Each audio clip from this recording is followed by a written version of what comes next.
الشيطان الرجيم من همزه ونفخه ونفثه بسم الله الرحمن الرحيم الحمد لله والصلاة والسلام على رسول الله صلى الله عليه وعلى آله ومن اهتدى بهداه أما بعد معشر الصالحين والصالحات لقاءنا بمناسبة الدخول المدرسي نتكلم عن موضوع في غاية الأهمية هو قيمة طلب العلم في الإسلام. وحين الله عز وجل يتكلم على العلم ودرجة العلماء والنبي صلى الله عليه وسلم يرغب في طلب العلم، أي علم هذا؟ شنو هذا العلم هذا اللي مقصود به في كتاب الله وسنة النبي صلى الله عليه وسلم؟ هذا اللي نحاول بإذن الله أتقاسمه معكم. Chers frères, mes chères sœurs, cette conférence, c'est à l'occasion de la rentrée scolaire et nous allons parler d'un sujet très important. C'est l'importance du savoir dans l'islam. On sait que le Coran, et on va le voir, Inch'Allah, dans le Coran, il y a beaucoup de versets qui parlent de l'importance du savoir dans l'islam. Et le prophète sallallahu alayhi wa sallam aussi, il y a beaucoup de hadiths, dans beaucoup de hadiths nous dit l'importance du savoir en islam. Donc premièrement, on va savoir, de quelle science s'agit-il? Deuxièmement, où est l'état des lieux des musulmans par rapport à ça. الشيء اللي يعني تختص به هذه الأمة وما عندش أي أمة أخرى من غير أمة الإسلام هو أن أول أمر إلهي نزل من السماء على هذه الأمة على نبي هذه الأمة كل المسلمين كيعرفوا. شنو رأيكم؟ النبي صلى الله عليه وسلم في غار حراء وهو يتعبد جاء جبريل عليه السلام. شنو أول كلمة قالها له؟ أنا كنتسنى منكم الجواب. اقرأ اقرأ. أول أمر إلهي لهذه الأمة هي اقرأ. واش رأيكم الآن؟ واش معقولة يكون مسلم لا يقرأ؟ هذه بعد شوية صعيبة تفهم. الإنسان اللي عنده شوية العقل وعنده الإيمان راه ما مفهومة شيء إخواني بكل صراحة، لأن في هذه الدنيا أي حاجة أعطيناها القيمة تعلمناها. جينا ربما من البلاد أميين واحتاجنا البيرمي تعلمنا كلش وخدينا البيرمي، صح ولا لا؟ إذن اقرأ، هذا شرف هذه الأمة ومسؤولية هذه الأمة في نفس الوقت. Tous les musulmans savent, petits ou grands, cette belle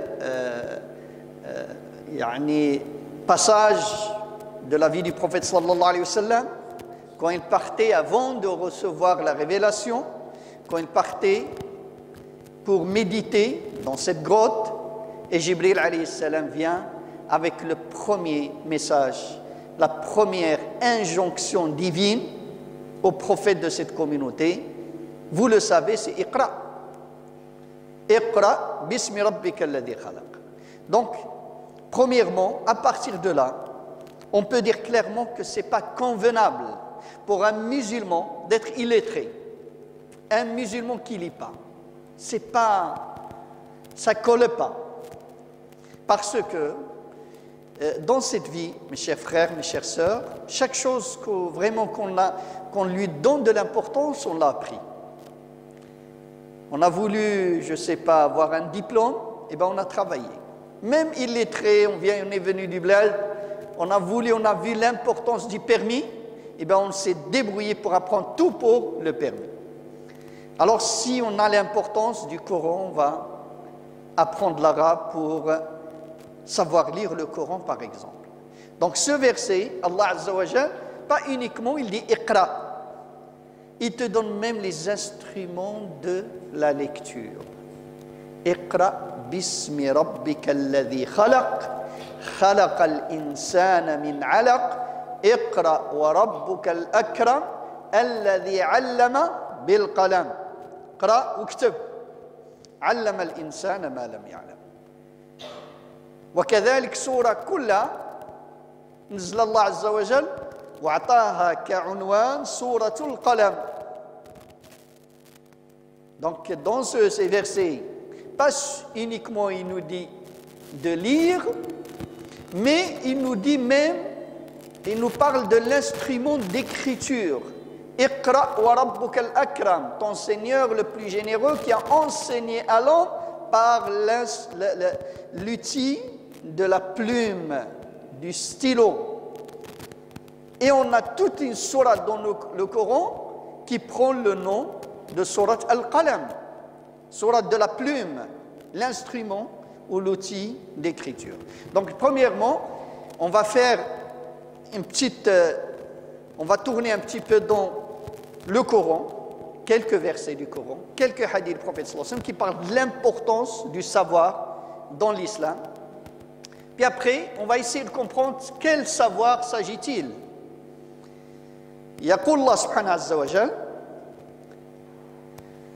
نون والقلم وما يسطرون. الله يقسم بالقلم، الواو وواو القسم. حين الله سبحانه عز وجل طلب من النبي صلى الله عليه وسلم ولا النبي صلى الله عليه وسلم طلب من الله عز وجل يزيدوا شي حاجة اللي مكتوبة في القرآن، ما قالوش يا ربي زدني مال، يا ربي زدني كذا، قال له وقل ربي زدني علما، يا ربي زدني العلم، ما زدني حتى شي حاجة، زدني العلم، وقل ربي زدني علما. الله عز وجل يقول الناس اللي يخافوا الله عز وجل يعرفوا الله حق المعرفة هم العلماء. كل ما ازددنا علم كل ما ازددنا معرفة لله وخشية لله. إنما يخشى الله من عباده العلماء. كذلك إخواني ليقولنا الله عز وجل باللي الناس في هذه الأرض ماشي كلهم بحال بأن أهل العلم أحسن من اللي ما عندهمش العلم. فكاين سؤال استنكاري في القرآن، قل هل يستوي الذين يعلمون والذين لا يعلمون؟ هذا سؤال ما كيحتاج جواب، يعني المعنى ديالو أن ما يمكنش يكونوا لا عند الناس ولا عند الله في نفس القيمة الذين يعلمون والذين لا يعلمون. كيف شنو هي قيمتهم؟ في آية أخرى يرفع الله الذين آمنوا منكم والذين أوتوا العلم درجات. Donc à travers ces quelques versets du Coran, qu'est-ce qu'on voit? Premièrement, Allah Azza wa Jal n'a jamais demandé au prophète sallallahu alayhi wa sallam de demander à Allah de lui rajouter quelque chose de matériel ou autre chose que le savoir. Wa qul rabbi zidni ilma. Dis Seigneur, donne-moi plus de connaissances. Ça c'est un verset du Coran. Il n'y a pas dit Seigneur, donne-moi plus de courage ou donne-moi plus d'argent. Non, de connaissances. Il nous dit dans un autre verset que les gens qui connaissent vraiment Allah, qui craignent vraiment Allah, sont les gens de science. Innama yakhsha Allah min ibadihi al-ulama. Il nous dit dans un autre verset que jamais ne peuvent être égaux ceux qui ont le savoir et ceux qui l'ont pas. قل هل يستوي الذين يعلمون الذين لا يعلمون. C'est une question. Ça veut dire, en arabe, cette question, c'est une question qui n'attend pas de réponse. Ça veut dire, ils ne peuvent pas être égaux ceux qui savent et ceux qui ne savent pas. Dans un autre verset, il nous montre l'importance de ceux qui savent. Yarfa'illahu. Allah élève ceux qui croient d'entre vous et ceux que, écoutez ce verset comment il est beau, alladhina utul ilma, à qui on a donné de la science. Ça veut dire, c'est pas une question, il faut faire de l'effort, mais c'est pas ceux qui ont appris la science, ceux qui ont reçu ce don de la science. C'est Allah qui choisit. Il les élève de beaucoup de degrés. Le prophète sallallahu alayhi wa sallam nous dit dans un hadith dans le Bukhari ou Muslim, Man yuridillahu bihi khayran yufaqihu fid-din. Voilà ce qui est très important dans la science, dans le savoir, c'est la compréhension. Celui qu'Allah lui veut du bien, lui fait comprendre la religion. Donc ce savoir dans notre religion, ce n'est pas un savoir pour remplir la tête, comme on dit, ce n'est pas une tête remplie, mais une tête bien faite. C'est de comprendre. Devant la religion, Ikhwani, il y a des gens qui négligent leur religion, il y a des gens extrémistes, et les deux, le problème, c'est dans cette compréhension. Quand on comprend notre religion, on est dans le juste milieu. Et c'est ce qu'on va essayer de décortiquer, ces hadiths du prophète sallallahu alayhi wa sallam. Il nous dit aussi dans le hadith, dans le Bukhari ou Muslim, hadith muttafaqun alayhi selon Ibn Mas'ud, il nous dit la hasada illa fi ithnatayn. Ça veut dire si tu as envie de devenir comme quelqu'un. Le prophète sallallahu alayhi wa sallam te dit s'il y a quelqu'un qui vraiment dans cette vie, que tu le vois et tu dis ah j'aime bien être comme cette personne. Il te dit le prophète sallallahu alayhi wa sallam ne le fait pas que pour deux catégories de gens. La hasada illa fi ithnatayn. قال الإمام النووي رحمه الله الحسد هنا بمعنى الغبطة ماشي الحسد اللي نعرفوه أنك تحسد الإنسان لا هذا حرام يأكل الحسنات كما تأكل النار الحطب ولكن هذا الحسد هنا بهذا المعنى أي تتمنى تكون بحال شي واحد قال عندك تتمنى تكون بحال شي واحد إلا صنفان من الناس تتمنى تكون بحالهم رجل آتاه الله مالا فسلطه على هلكته في الحق ورجل آتاه الله الحكمة فهو يقضي بها ويعلمها هادو جوج الناس إلا شتيهم قل يا ربي اجعلني نكون بحالهم واحد الله عطاه أموال كثيرة في ذاك المال كيدير الخير العائلة ديالو يتهلا فيهم الأسرة نتاعهم الفقراء يعمل الخير فهذا تمنى تكون بحاله وإنسان الله عطاه العلم عطاه الحكمة شوف النبي صلى الله عليه وسلم هنا كيتكلم عن العلم بالحكمة لأن العلم إلا خرج منه الحكمة ولا ضرر على الإنسان فهو يقضي بها ويعلمها كذلك يقول النبي صلى الله عليه وسلم إذا مات ابن آدم إذا مات الإنسان احنا دزنا في الدنيا ومتنا مشينا عند مولانا قال انقطع عمله داك الشيء اللي كتعمل صافي كمل إلا ثلاثة الحوايج انت ميت في القبر ديالك ويوصلوك شنو هما الأولى قال إلا من ثلاث صدقة جارية واحد الصدقة جارية شنو معنى الصدقة جارية الصدقة اللي الأثر نتاعها يجري مع الوقت حفرتي بير بنيت ولا ساهمت في مسجد كل ما جاو الناس صلى وعبدوا الله عز وجل إلا يوصلك الأجر في قبرك بنيت مدرسة مستشفى كل ما موجود الناس يستفدوا من هذا الخير إلا يوصلوك أو علم ينتفع به علمت شي علم لشي ناس خذوا منك شيء قربهم الله عز وجل صلح علاقتهم بالله جاب لهم شي خير علموهم الوحدين اخرين لوليداتهم كل ما ذاك العلم ينتقل إلا الأجر يوصل لك ولو في قبرك أو ولد صالح يدعو له شاهدنا ربنا وليداتنا على الإيمان وعلى طاعة الله عز وجل كل ما دعوا معنا ذاك الدعاء يصل بإذن الله donc c'est je pense je vais pour aller plus vite Inch'Allah l'importance de ce savoir à travers ces hadiths du prophète sallallahu alayhi wa sallam. Dans le premier hadith, le prophète sallallahu alayhi wa sallam dit si tu veux être comme quelqu'un, sois comme deux personnes. Si tu veux vraiment, tu dis j'espère être comme cette personne. Une personne à qui Allah lui a donné une fortune, beaucoup d'argent, très riche. Et avec cet argent, il est généreux avec sa famille, avec les pauvres, avec les gens. Eh bien, sois comme demandez à Allah, fais que je sois comme cette personne. Ou bien une personne à qui Allah lui a donné le savoir, la connaissance. Et ici, le prophète sallallahu alayhi wa sallam, il a utilisé le synonyme de l'hikmah, de la sagesse. Parce qu'une connaissance sans sagesse ne peut que détruire, ne peut pas construire. Cette personne à qui Allah lui a donné la sagesse, et cette personne, elle la transmet. Il la pratique, la met en pratique et la transmet aux autres. Il nous dit aussi, le jour qu'on va mourir, tout ce qu'on fait s'arrêtera, sauf trois choses.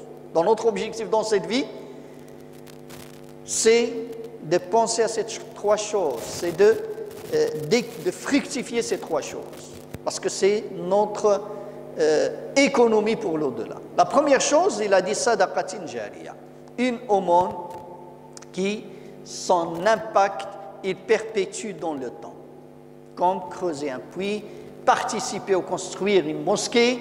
Chaque fois que des gens viennent prier dans cette mosquée, ils font, et bien le ajr il t'arrive. Chaque fois que les gens vivant de cette pluie, je ne sais pas, au bled avant, ils faisaient un champ pour les tu as cultivé une terre, le prophète sallallahu alayhi wa sallam dit, même les oiseaux qui mangent de ça, l'ajr et les récompenses arriveront dans ta tombe.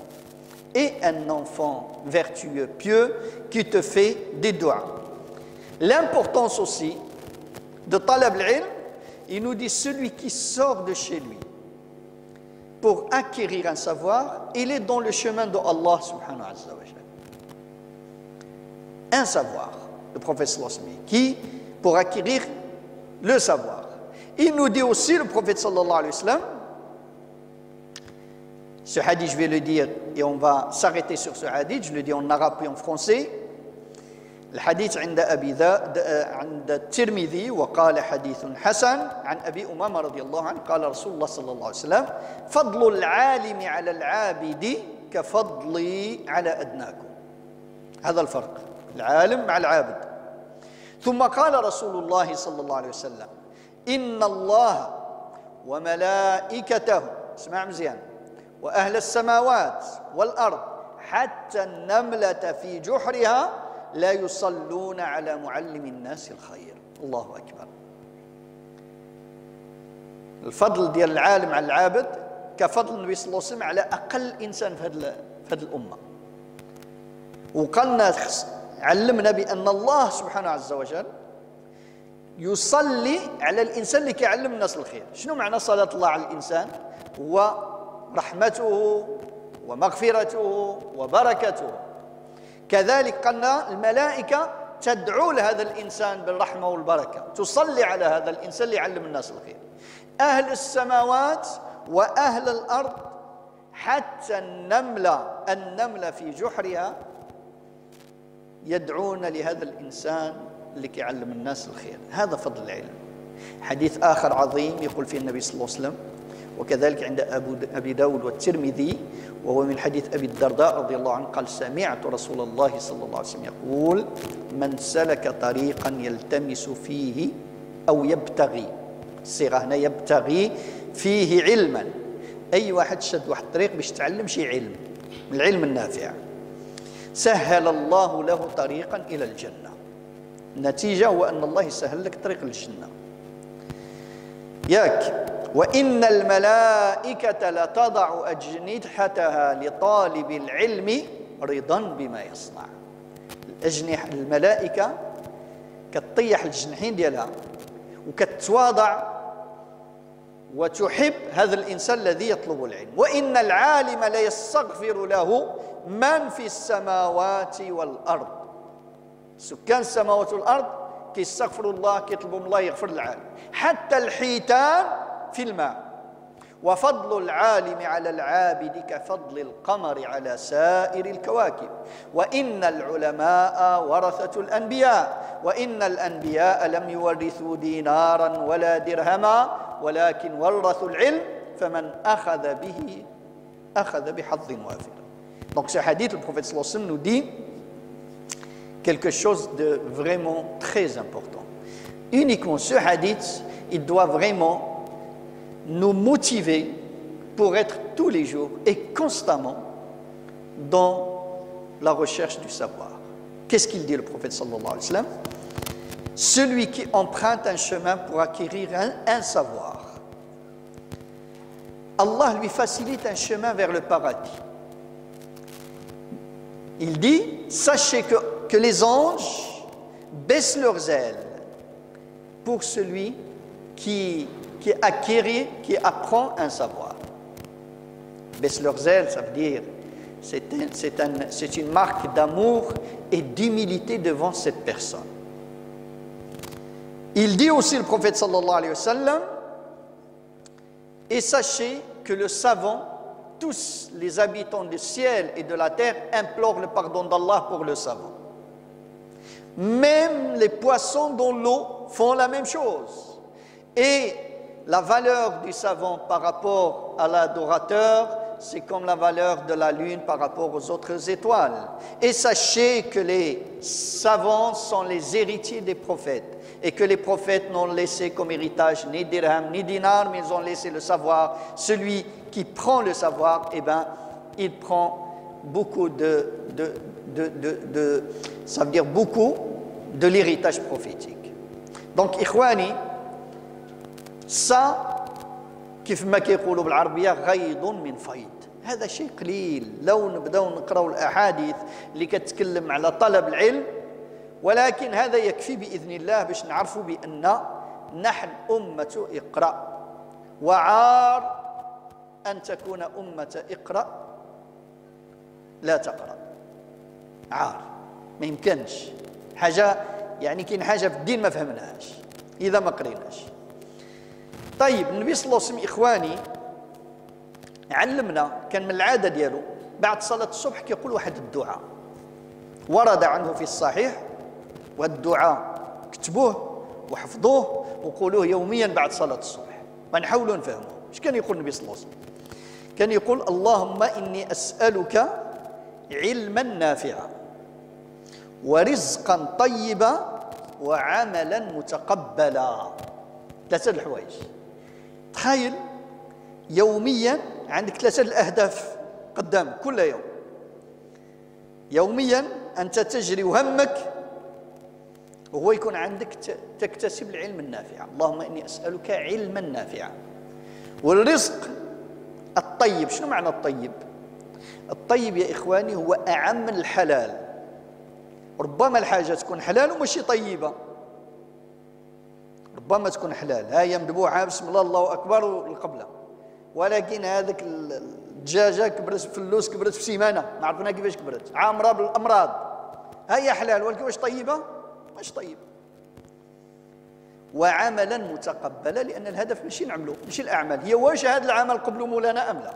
وهذا هما الصالحين يا إخواني، ما كانوا مشغولين ويمنون على الله ويمنون على الناس راني كنعمل ونعمل ونعمل. الهدف واش هذا الشيء اللي عملته تقبل ولا ما تقبلش؟ لأن ما تقبلش راه لعب كيتسمى ماشي عمل.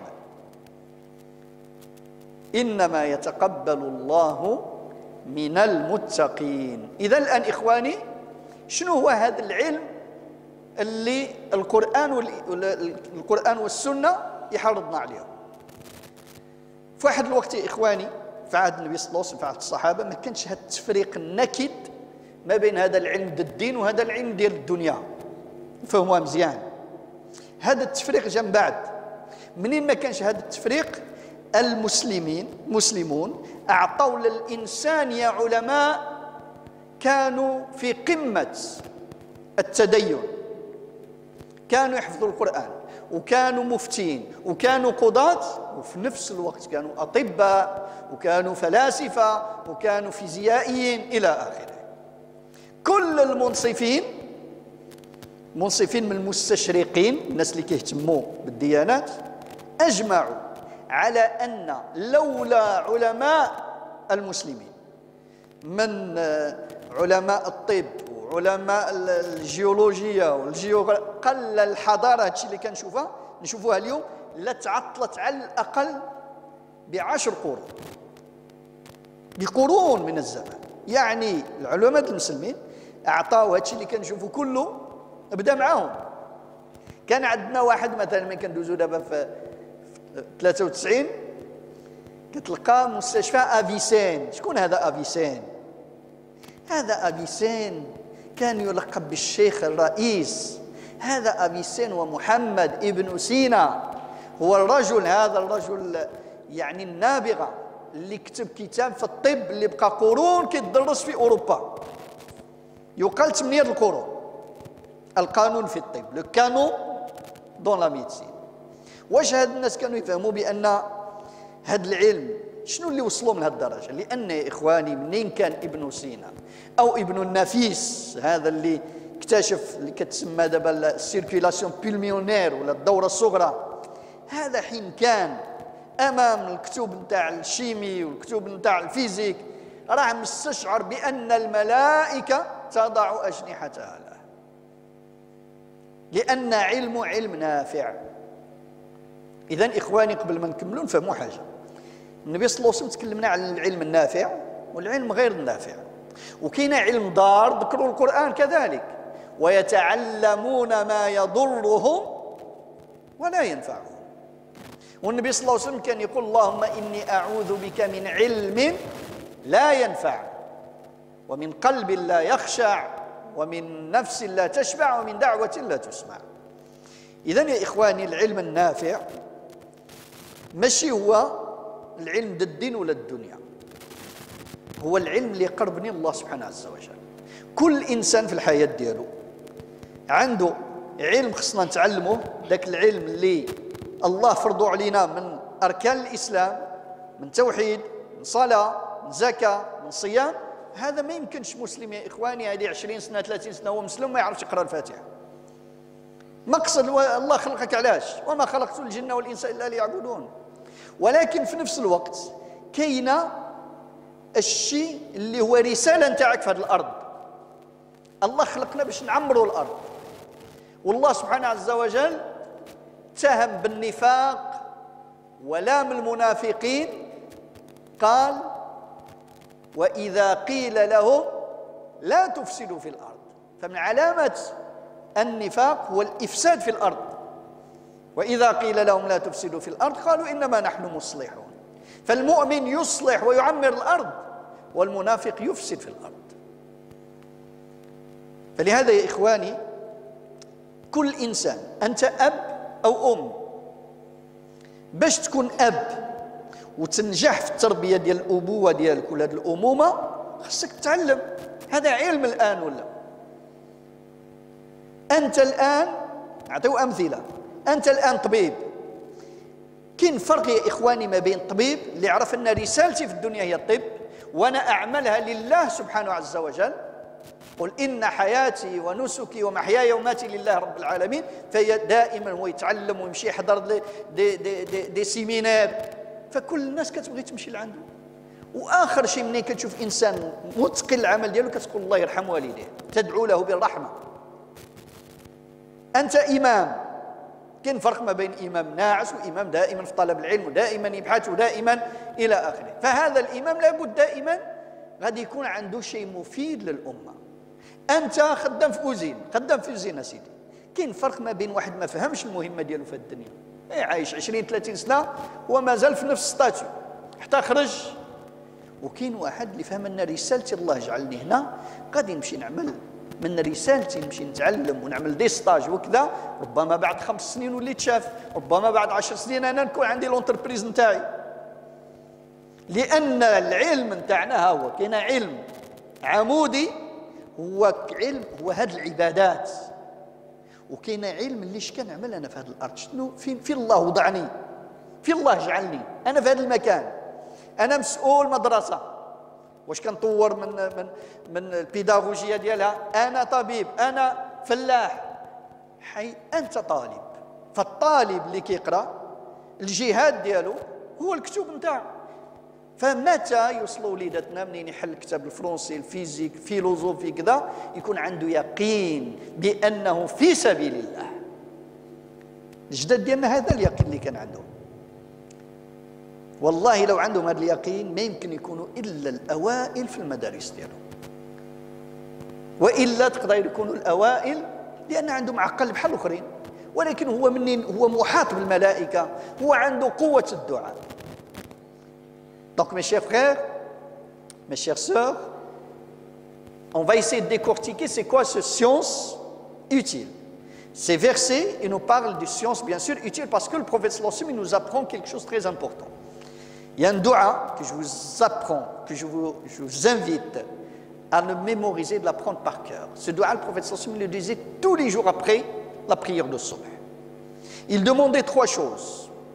Ces 3 choses, c'est ton objectif dans la journée. Si tu les prends comme objectif dans la journée, tu vis selon l'enseignement de Mohammed sallallahu alayhi wa sallam. Et tu vis bien.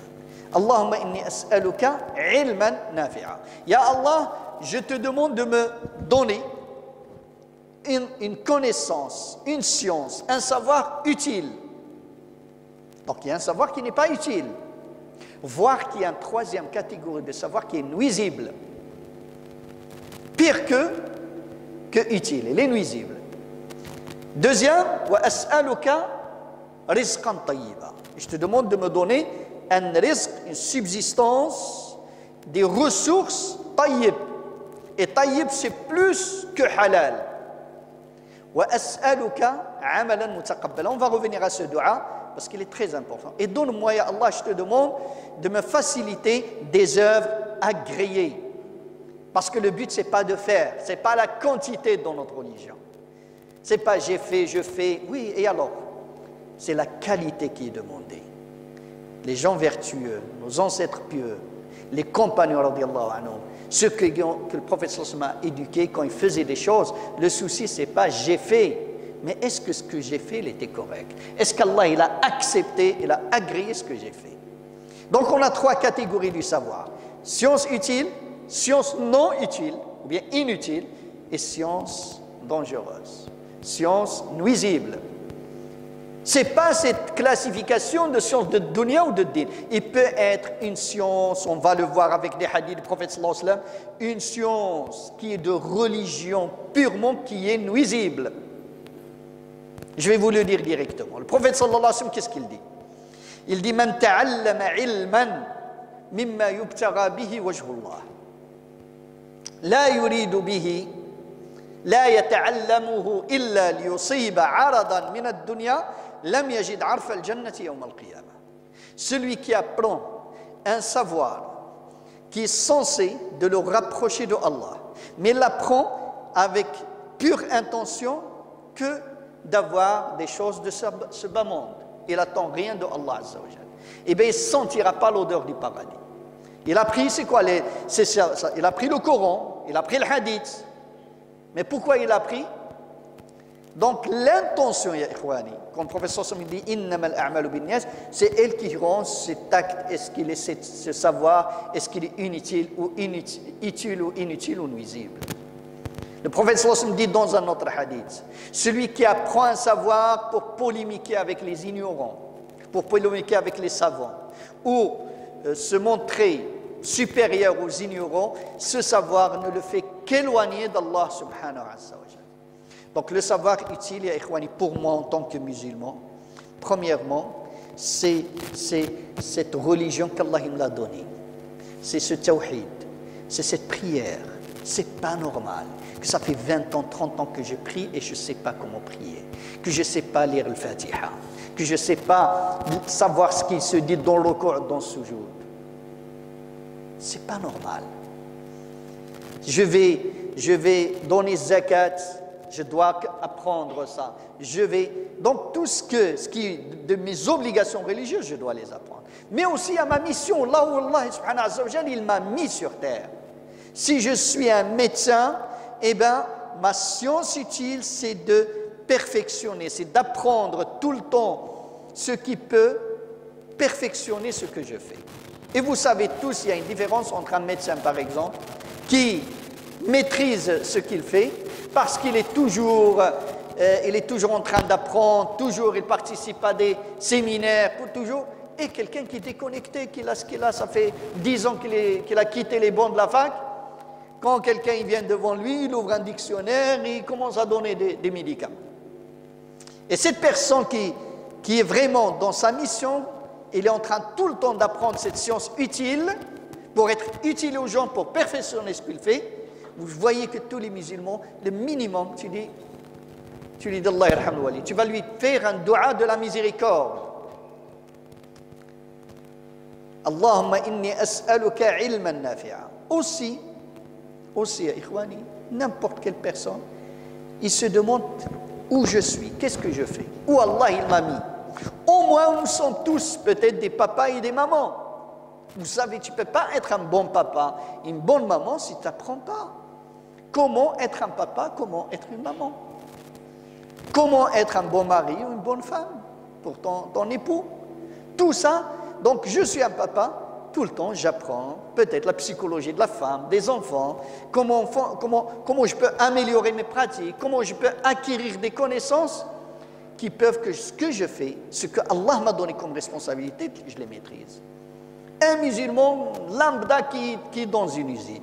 Il y a une différence entre quelqu'un qui est dans l'usine et qui reste 20 ans, 30 ans et qui sort, il n'a rien compris de sa vie. Il a perdu tout ça. Ou bien quelqu'un qui sait Allah il m'a mis là, c'est pas normal que je reste toujours dans le même stade. Je dois progresser. Je fais des stages, je cherche ailleurs, etc. Alors revenons à l'étudiant, ce qui nous intéresse. Un étudiant en médecine, un étudiant, le problème de nous les musulmans, c'est que cette compréhension de science utile, elle est très très loin. Pour nous, science, quand on parle de science utile, c'est d'apprendre le hadith, c'est d'apprendre le Coran, etc. Ça, c'est science utile, mais pas toujours. Si l'intention, elle est bonne. Mais il y a aussi un étudiant, son jihad, et ce qu'Allah il demande de lui maintenant, eh bien, c'est des livres de physique, de chimie, de, je ne sais pas, d'anglais, d'allemand. Nos enfants, quand ils auront la certitude que quand il est devant ces livres, eh bien, il est vraiment dans un djihad. Et les anges, ils l'entourent. Et Allah, il est content de lui. Et les poissons dans l'eau lui font dua.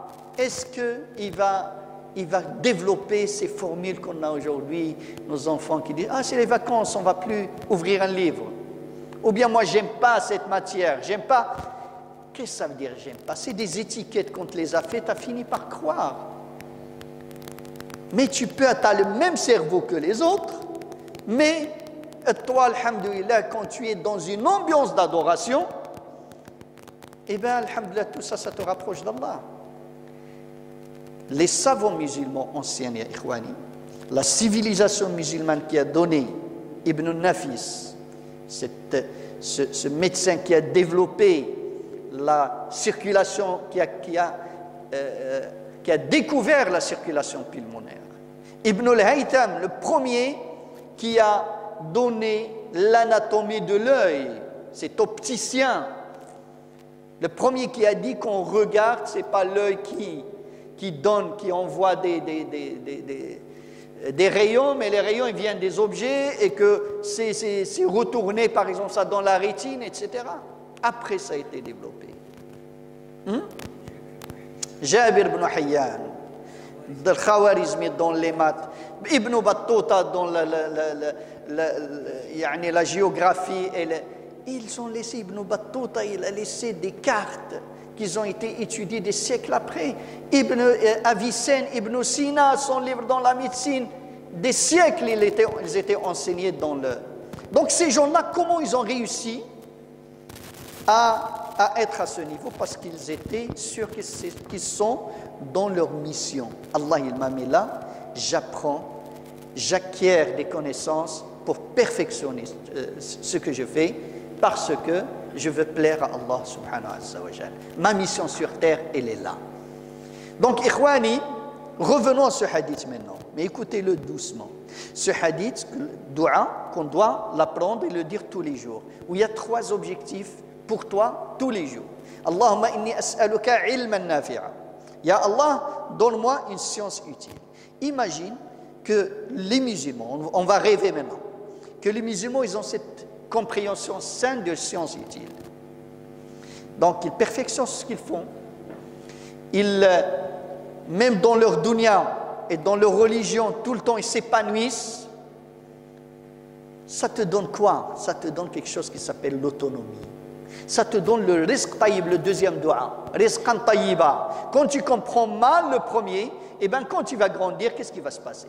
Tu vas bidouiller, tu vas avoir le rizq de l'halal et de l'haram, tu vas toucher le RMI, le RSA, travailler à droite. Pourquoi? Parce qu'il faut subvenir aux besoins de la famille. Mais si tu perfectionnes ton travail, tu auras assez d'argent, alhamdoulilah, pour ne choisir et ne travailler que dans le halal. Tu vas venir chez l'imam pour lui dire « Comment je fais le vendredi ?» parce qu'on ne laisse pas. Oui, peut-être tu vas le faire 1 an, 2 ans, 5 ans. Mais avec ce que Allah t'a donné dans moyen, tu seras toi le patron de ton entreprise. Là, tu vas choisir le rizq tayyib, les ressources tayyib. Au lieu de manger des viandes pleines d'OGM, etc., tu vas manger du bio ou bien ce que toi tu as cultivé dans ton potager. Pourquoi? Parce que ton savoir, tu as compris ta mission.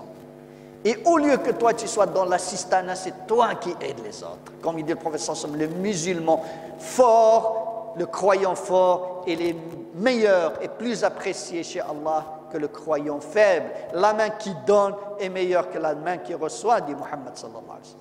Le troisième, c'est quoi? وَأَسْأَلُكَ عَمَلًا مُتَقَبَّلًا. C'est ça les œuvres, mais quand tu seras dans cette richesse, dans ce savoir, dans ce bien-être, dans cet épanouissement, ton souci, ça sera « Ya Allah, accepte ce que je fais ». Tu ne seras pas contraint à faire des magouilles pour ta subsistance. C'est quoi maintenant la science inutile, ya ikhwani? La science inutile, c'est toute science, ya ikhwani, qui n'est pas dans ta mission. Même dans la religion. Par exemple, on commence par la religion, puis après les autres savoirs. Les sciences de religion, tu es dans quel... chacun, il doit savoir ses limites, on va dire.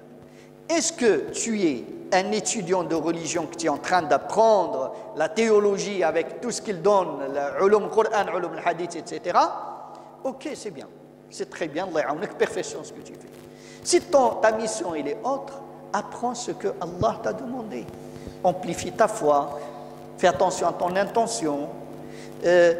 Tu vas te marier, va demander aux gens qui savent. Tu vas faire un commerce, va demander. L'islam ne te demande pas plus grand que ça.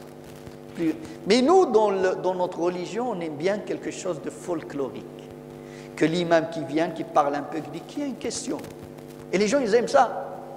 Un, il va poser une question dans le Mawarit, la réponse, elle est prête. L'autre, il va partir de le Mawarit jusqu'à Tarqi' la prière, elle est prête. L'autre, le Hajj, elle est prête. Et là, la science infuse. Et on pose une question que je n'ai pas besoin. Et même, on a développé des discours nous étions dans l'usine, et on a fait une polémique à travers ça. Lui, il a dit qu'on peut prier après l'Asr, et l'autre, il a dit, est-ce que la religion est le sujet de polémique? C'est des sciences inutiles. Comme ils disent les fuqaha, il y a des savoirs, ils l'ont appelé avant, al-ilmu bihi la yanfa' wal-jahlu bihi la yadur. Ça veut dire, si tu le sais, ça n'augmente pas ta foi. Et si tu ne le sais pas, ça ne t'éloigne pas de Allah subhanahu wa ta'ala. Regardez des fois dans les compagnons, même Rouat al-Hadith, des fois ils te parlent, ou bien tu trouves des divergences sur des noms des compagnons. Un, il a dit qu'il s'appelait sur les dates même. Ils ont dit que l'Isra, il était telle date. Les autres, ils ont dit telle date. Sur les lieux, ils ont dit qu'ils étaient là. Pourquoi? Parce qu'ils ne s'intéressaient pas à ça. L'essentiel, ce n'est pas quelle date, c'est quelle est personne, mais quel enseignement. Mais nous, aujourd'hui, on aime bien comment ils s'appelaient les épouses, quel endroit, c'est des choses qui ne sont pas utiles. Il y a pire une science qui est tador. Donc pour un étudiant, par exemple, avant de continuer, c'est quoi une science qui est inutile?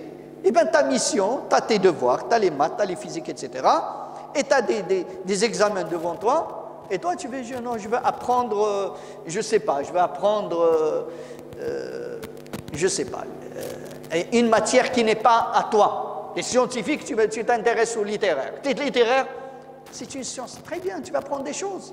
Mais c'est pas ce qu'on te demande maintenant. Maintenant, il est inutile pour toi. Occupe-toi de ce que Allah t'a demandé. Là où il t'a mis, tu as des examens, et bien ce qu'on te demande. Il y a une autre science pire qui est nuisible. Allah Azza wa Jalla nous parle par exemple de la sorcellerie. Il dit وَيَتَعَلَّمُونَ مَا يَضُرُّهُمْ. Ils apprennent ce qui est mauvais pour eux, ce qui est nuisible pour eux et ce qui n'est pas utile pour eux. وَلَا يَنْفَعُهُمْ. Toute science, ikhwani. Tu apprends le Coran, tu apprends le Hadith, tu apprends tout ce que tu veux. Si l'intention n'est pas sincère pour Allah, c'est une science pas nuisible, mais dangereuse. Parce que le prophète sallallahu alayhi wa sallam, c'est lui qui nous dit que le jour du jugement, parmi les premières personnes qui seront en enfer, c'est ces gens qui avaient ce savoir, qui avaient cette tête pleine, mais pas bien faite. Ils disaient aux gens, faites ça, ne faites pas ça, ça c'est halal, ça c'est haram. Et les gens dans l'enfer, ils vont aller voir les premiers. Il dit, oh toi, c'est pas toi que tu nous disais, tu nous embêtais sur terre, fais ça, ne fais pas ça, c'est halal, c'est haram, c'est sunnah, c'est bid'a. Ils disent oui. Et qu'est-ce qui se passe? Je vous ai dit de faire, mais je ne faisais pas. Je vous ai dit pas de ne pas faire le haram, mais je faisais des atrocités. Est-ce que son savoir qu'il a pris pour lui, Est-ce que c'est une science utile? Non, ce n'est pas une science utile. C'est une science dangereuse. Il y a beaucoup de hadiths du prophète sallallahu alayhi wa sallam qui nous parlent que Dieu nous protège de cette science qui est dangereuse pour la personne. Il dit, le prophète sallallahu alayhi wa sallam, celui qui apprend un savoir, et ce savoir est censé de le rapprocher de Allah, mais lui, il l'apprend que pour avoir des bénéfices dans ce monde. Il ne sentira pas l'odeur du paradis.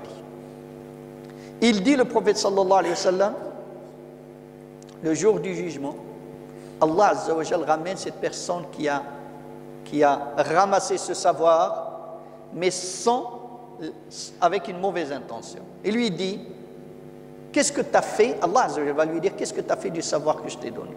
Il dit, Allah, j'ai enseigné aux gens, j'ai dit, il lui a dit, kadhabta abdi, tu es un menteur, mon serviteur. Tu l'as fait pour qu'on dise que tu es un savant, que tu es un tel. Ils ont dit, c'est fini. Le prophète sallallahu alayhi wa sallam, ikhwani aussi, nous dit qu'Allah nous protège. Il nous parle d'une catégorie des gens qui apprennent la science pour polémiquer. Et ça aussi, malheureusement, aujourd'hui, on a dans des groupes, on n'apprend que pour la polémique. Tu trouves un jeune, il apprend comme un perroquet des textes. Ibn Taymiyyah, il a dit, l'autre il a dit, l'autre il a dit, quand il lui dit récite le Fatiha, il ne la connaît pas. Est-ce que c'est une science utile pour lui? Non. Pourquoi on lui a appris ça? On lui a appris pour lui, parce que c'est un djihad de lutter contre les gens de l'bid'a. On dirait que vraiment sa mission sur terre, c'est ça. Non. Déjà, au moins, assis-toi devant les savants et apprends pendant 10 ans, 20 ans, avant de pouvoir prétendre que tu vas changer un mal ou faire quoi que ce soit. Je rajoute autre chose, نزيدوا حاجة إخواني، هو أن العلم في الإسلام مهما كان المصدر ديالو، إذا تعلمنا بأن العلم كاين العلم اللي هو ديال الدين خالص، وكاين العلم اللي به عمارة الأرض. كل إنسان في الميدان ديالو إذا تعلم لله سبحانه عز وجل هذا من العلم النافع. وهذا العلم يا إخواني يجي حتى من عند الكافر ولا الملحد، خصك تاخذه. يقول النبي صلى الله عليه وسلم الحكمة ضالة المؤمن أن وجدها فهو أحق بها. الحكمة شنو معنى ضالة؟ ضالة هي شي حاجة ديالك، التليفون هذا ديالي وضع لي ما عرفت شنو فيه الكولش نتاعي إلى آخره، فأنا نتسارع عليها. فيما لقيتها ما نقولش هذه لقيتها عند ملحد ما ناخذهاش. فالعلم النبي صلى الله عليه وسلم قال بحال شي حاجه ديالك انت وضاعت لك، فانت تسارع عليها. فيما لقيتها عند من ما لقيتها خذها. بل النبي صلى الله عليه وسلم عطانا في واحد الحديث في صحيح البخاري ابعد من هذا. هذا الحديث مشهور، حديث ديال ابو هريره رضي الله عنه، قصه ايه الكرسي. تعرفوا هذا الحديث؟ ملخص الحديث ولا القصه الجميله هو ان سيدنا النبي صلى الله عليه وسلم طلب من سيدنا ابو هريره باش يحضي بيت الزكاه، فيه الاموال وفيه الخيرات. واحد الليله جا واحد السارق يسرق، هاد الشفار دخل بدا كيسرق من ذاك المال، شدوا سيدنا ابو هريره قال له لا ارفعنك الى رسول الله، نديك للنبي صلى الله عليه وسلم. بدا كيبكي، انا عندي عيال وعندي اولاد وانا فقير، الله يرحم الوالدين. اشفق عليه سيدنا ابو هريره، طلق منه. لا غدا النبي صلى الله عليه وسلم تلقى سيدنا ابو هريره، والنبي صلى الله عليه وسلم تبسم وقال له يا ابا هريره ما فعلت باسيرك البارحه؟ شنو هذاك المحابسي اللي شديتيه البارح شنو درتي معاه؟ قال له يا رسول الله لقد شكى لي الفقر والعيال فاشفقت عليه وطلقته، راني بدا يستعطفني وطلقته. قال له يا ابا هريره كذبك وسيعود، راه كذب عليك، هذا كذاب وراه غادي يرجع. قال فالتمسه الليله الثانيه، مادام النبي صلى الله عليه وسلم قال لي غادي يرجع عندي اليقين، حتى وصل عاود لقيته كيسرق. خذيته لا أرفع عنك إلى رسول الله. فبكى وشكى وكذا حتى لان سيدنا أبو هريرة وطلقوا. لا غدا نفس الشيء، النبي صلى الله عليه وسلم ابتسامته الجميلة: يا أبا هريرة ما فعلت بك أسيرك البارحة؟ شنو عملتي معه؟ قال: يا رسول الله راه استعطفني ودعا وطلب مني حتى. قال له: يا أبا هريرة كذبك وسوف يعود. قال: قلت هذه الليلة ما نفلتوش، غير جاي يسرق شدوا. قال له: هذه ثالث ثلاثة، والله لا أرفعنك إلى رسول الله. 3 أيام وانت كتشكيل. قال له: الآن ما نشكيلكش، الآن غنعمل معك كونترا، طلقني وغادي نعلمك شيء على العلم النافع، غادي نعلمك علم ينفعك الله به في الدنيا والآخرة. الصحابة غير يتكلمون عن العلم، كان هذا هو نقطة الضعف ديالهم. علمني. قال له: إذا أويت إلى فراشك فاقرأ آية الكرسي. إذا مشيت للفراش نتاعك اقرأ آية الكرسي. لا يقربنك شيطان إنس ولا جن. إذا مشيت وقريت آية الكرسي أبدا يستحيل الشيطان يوصل لك. فاطلقوا. الصباح النبي صلى الله عليه وسلم: يا أبا هريرة ما فعلت بأسيرك البارحة؟ قال له: يا رسول الله لقد زعم أنه علمني شيء ينفع. قال له: ايش قال لك؟ قال لي: اقرأ آية الكرسي، الله عز وجل يعني ما يقدرش الشيطان يوصل لك. قال له: صدقك وهو كذاب. هذا كذاب، وهذا الكلام اللي قال لك راه صحيح. أتعلم يا أبو هريرة من تخاطب منذ 3 أيام؟ شكون هذا اللي هذه 3 أيام؟ شكون؟ قالوا: إنه الشيطان. الشيطان جاء في صورة إنسان. فهذا الحديث كنتعلموا منه أن الشيطان وهو أخبث العصاة هذا منه علم نافع ينفعنا احنا. واش انا ما نتعلمش عن الانسان لان مسيحي يهودي ملحد؟ الفايده هل العلم اللي ناخذ منه علم ينفعني ويقربني الى الله عز وجل، فهذا العلم هو ديالي انا، ضاله المؤمن. Donc ce point-là que je développe, il dit que cette science, maintenant on a compris que cette science utile, comment acquérir une science utile, ça ne s'arrête pas dans ce qui est purement cultuel. Même le purement cultuel, si mon intention elle est mauvaise, ça peut être une science nuisible. Les maths, les physiques, la philosophie, ce que tu veux, si ton intention et si c'est ta mission et tu l'apprends, c'est une science utile. Maintenant, cette science, nous dit le Coran et la Sunna, ce n'est pas uniquement, il faut qu'il vienne d'un musulman. Il vient de n'importe qui, d'un musulman, d'un chrétien, d'un juif, d'un athée, d'un ami, d'un ennemi, prends-la. Qu'est-ce qu'il dit le prophète sallallahu alayhi wa sallam dans le hadith authentique? Il dit: la sagesse est la chose perdue du croyant. Là où il la trouve, c'est à lui. Regardez ce beau exemple. Ça m'appartient par exemple. Et je l'ai perdu. Je le cherche. Je l'ai trouvé dans la main d'un ennemi, d'un shaitan.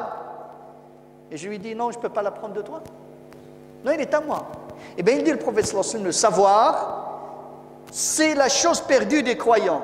Là où il la trouve, chez n'importe qui, il la prend.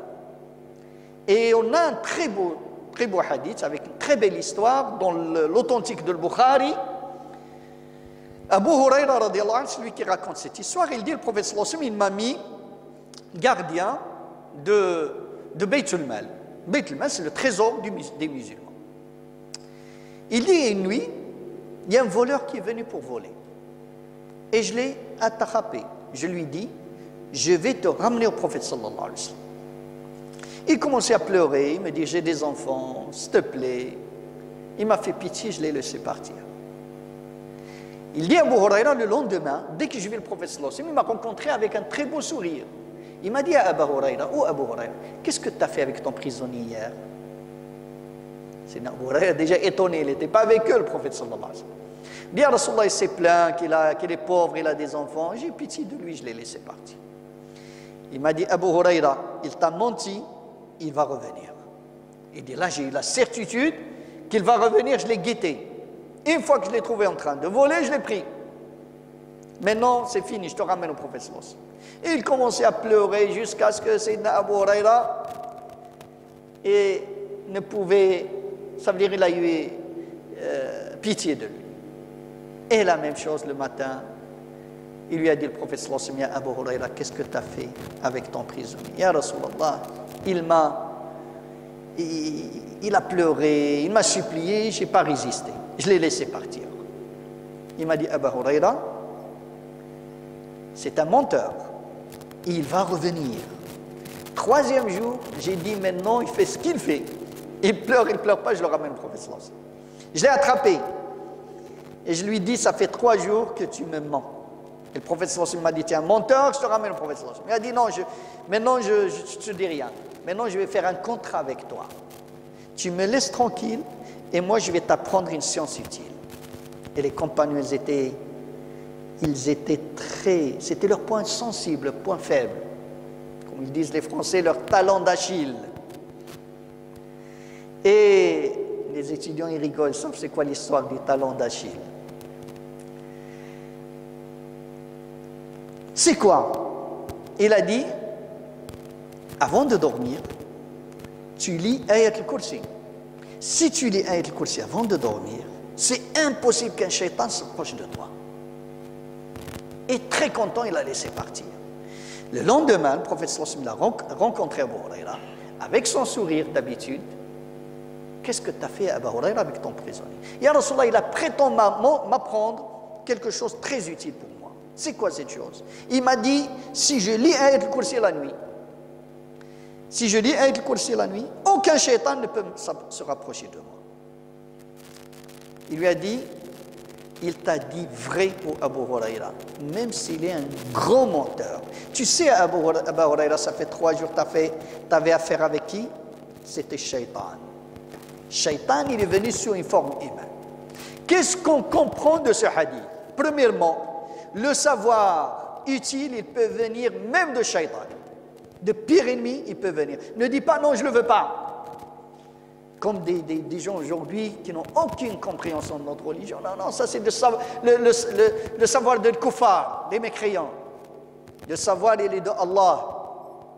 Et c'est ta chose perdue à toi.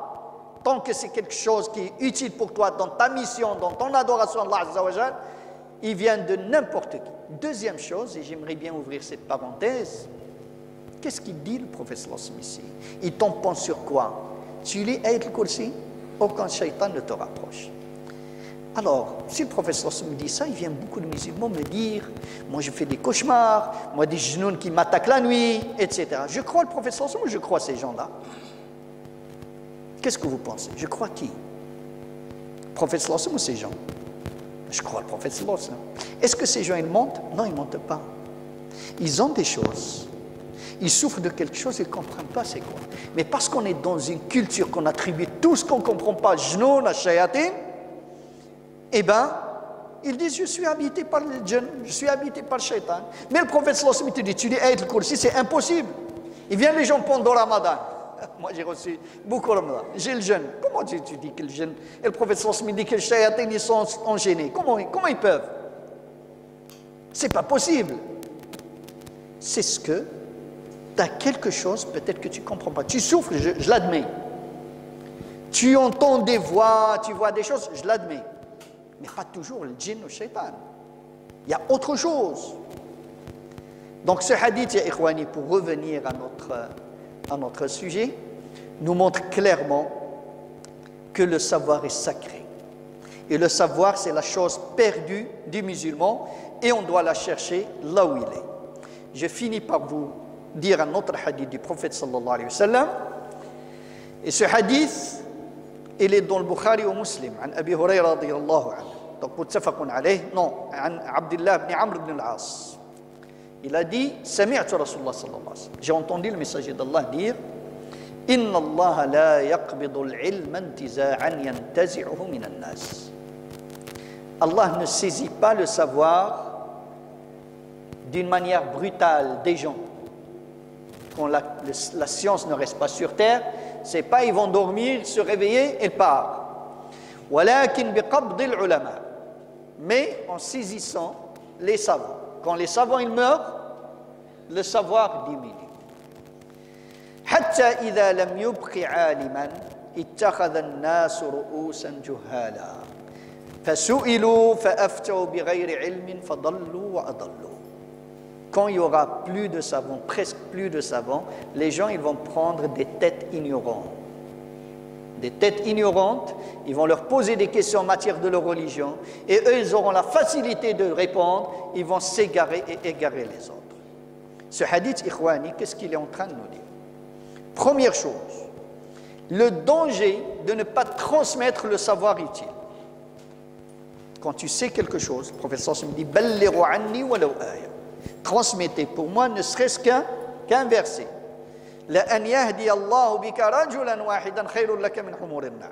Si Allah guide par ta cause une seule personne, mieux pour toi que les belles chamelles, dans une autre version que toute la terre. La limite que je transmets en tant que musulman, c'est ce que je maîtrise. Allah dit dans le verset aussi وَلَا تَقْفُ مَا لَيْسَ لَكَ بِهِ عِلْمٍ. Ne dis pas ce dont tu n'as pas de science. Apprends à dire je ne sais pas.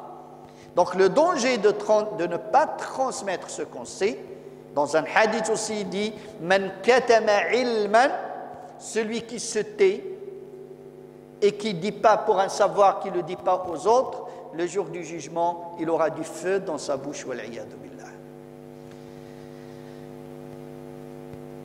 Donc le danger de ne pas transmettre.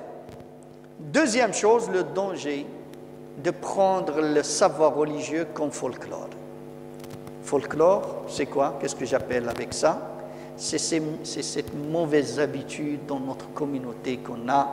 Un mufti dans la télévision, sur Internet, contacté par dans les 4 coins du monde, et il a les réponses à tout. Quel que soit son savoir, c'est pas bon. Mais vous allez me dire, mais dans des chaînes, des sites Internet, malheureusement, c'est pas quelque chose qui est bien. Parce qu'un mufti qui va te donner une réponse sur ton cas, il doit connaître ton cas, il doit connaître tes codes, il va connaître ta manière comment tu réfléchis. Comme ils disent, il doit connaître ta carte du monde à toi. C'est pour cela que tous les prophètes, ils ont été وَمَا أَرْسَلْنَا مِن رَسُولٍ إِلَّا بِلِسَانِ قَوْمِهِ. C'est pour cela l'imam Malik, rahmatullah alayhi, qu'on lui a ramené plein de questions, alors que les gens viennent du Maghreb. Il répond, il y a peu de questions, il dit, je ne sais pas aux autres. Ils disent, comment on va dire? On a fait des kilomètres, des milliers de kilomètres, on nous a dit que tu es le meilleur savant du monde. Il a dit, ben revenez, vous leur dites que l'imam Malik ne sait pas grand-chose. C'est mieux pour moi que je dis des choses que je ne sais pas. Un autre hadith qui complète celui-là, et celui-là, il y a Abu Daoud, il y a Tirmidhi, عن ابن مسعود رضي الله عنه, et on va clôturer par ce hadith de lumière. هذا الحديث نتاع النور نختموا به. النبي صلى الله عليه وسلم يدعو بالنور لواحد النوع من الناس. نضر الله امرأ. ما معنى نضر؟ من النضارة اللي هي النور. وجوه يومئذ ناظرة بالضاد إلى ربها ناظرة. وجوه المؤمنين يومئذ ناظرة يعني منورة وتنظر إلى ربها. إذا نضر الله امرأ، الله عز وجل يعطي النور لهذا الإنسان. شكون هو؟ اسمع مزيان. سمع منا شيئا، سمع واحد الحاجة، سمع واحد الكلام، فبلغه كما سمعه، وكان أمين في البلاغ، فرب مبلغ أو عام سامع. يعني أنك تسمع وتفهم. راه كاين إنسان اللي يجي يسمع وما يفهم والو، ولا يفهم بالعكس، ويمشي يخرج يقول الفقيه قال والعالم قال وفلان قال، ومنين انت ما حضرتيش كاع المحاضره وتقول له لا لا لا محاش واش يقول هذا الكلام، راك فهمتي غلط. لهذا يجوا عندنا بعض الناس مساكين يقول لك انا جلست مع الشيخ الفلاني، جلست قريت على الشيخ، يمكن قريت عنده عام عامين وما فهمش والو، لان الكلام اللي كتقول مخالف الكلام اللي يقول هذا الشيخ. سمع منا شيئا فبلغه كما هو، فرب مبلغ. كاين انسان بلغ واحد الكلام وما حضرش، ويكون اوعى، عنده وعي، عنده فهامه، عنده فقه احسن من اللي يسمع مباشره. Il dit le prophète sallallahu alayhi wa sallam dans ce très beau hadith authentique qu'Allah illumine le visage d'une personne. Donc il fait dua à une personne. C'est qui cette personne? Il dit celui qui entend de nous quelque chose et qui l'en transmet comme il l'a entendu authentiquement. Il dit parce que il y en a beaucoup de gens à qui on a transmis, ils sont plus intelligents, ils comprennent mieux que les gens qui entendent directement. Ça veut dire que ce n'est pas uniquement d'entendre quelque chose qui est... Parce que chacun qui l'entend avec ses filtres à lui. Il y en a qui entendent les mêmes conférences, il va dire « Cheikh Foulan, il a dit », mais tu trouves il est à côté de la plaque. Moi, j'ai personnellement ces histoires avec des gens qui disent « J'ai pris des cours chez Cheikh Intel pendant 1 an. » Et tu trouves tout ce qu'il dit, c'est le contraire de ce qu'il dit ce Cheikh. Parce que quand il est parti pour apprendre, il n'a pas appris les choses avec les règles. Il va écouter un cours de sciences de hadith, il ne maîtrise pas la langue arabe. Comment tu veux comprendre? Comment tu veux le comprendre? C'est des termes techniques, c'est des termes... Tu ne peux pas. Tu ne peux pas de sauter de CP au terminal. Tu ne peux pas. Il dit, le professeur à la fin de ce hadith, il y a quelqu'un à qui on transmet une parole. Qu'est-ce que ça veut dire les plus intelligents, qui comprend mieux? Quand on va lui dire, par exemple, on va te parler de l'islam, tel savant, il a dit, etc. Mais toi, ce que tu entends, ça ne colle pas avec la miséricorde de Mohammed sallallahu alayhi wa sallam. Ça ne colle pas avec le comportement des musulmans. Tu vas me dire, il y a quelque chose là que tu n'as pas compris. C'est impossible que ça vienne de Mohammed sallallahu alayhi wa sallam. C'est impossible que quelque chose qui n'est pas belle, qui n'est pas plein de beauté, de bonté, de miséricorde, c'est quelque chose de dur, quelque chose de mauvais, de méchant, vient de Mohammed sallallahu alayhi wa sallam. Même si tu me dis c'est écrit là, si c'est écrit, soit tu as coupé, tu as dit ce que tu veux, ou bien tu n'as pas compris. C'est tout. نسأل الله عز وجل أن يرزقنا علما نافعا وأن يرزقنا رزقا طيبا وعملا متقبلا اللهم إنا نعوذ بك من علم لا ينفع ومن قلب لا يخشع ومن دعاء لا يسمع ومن نفس لا تشبع اللهم صل وسلم وبارك على سيدنا محمد وعلى آله وصحبه أجمعين والحمد لله رب العالمين جزاكم الله خيرا